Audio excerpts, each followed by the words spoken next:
Hello friends, আজকে garlic ম্যাগির recipe share করব।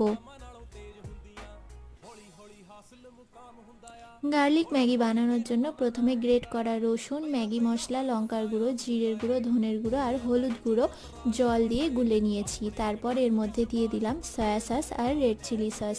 এখন এটাকে মিশিয়ে নেব। তারপরে একটা কড়াইতে সাদা তেল দিয়ে দিলাম অল্প সাদা তিল। তারপরে মিশিয়ে রাখা মশলাটা দিয়ে দিলাম।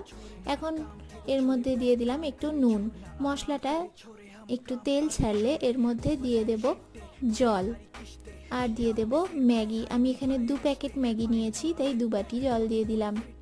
এখন ম্যাগিটা দিয়ে হতে দেব। ম্যাগিটা এখন হয়ে গেছে, এবার নামিয়ে সার্ভ করে দেব। তৈরি হয়ে গেল গার্লিক ম্যাগি। আজকের মতো এই পর্যন্তই। দেখা হবে নতুন একটা রেসিপি নিয়ে।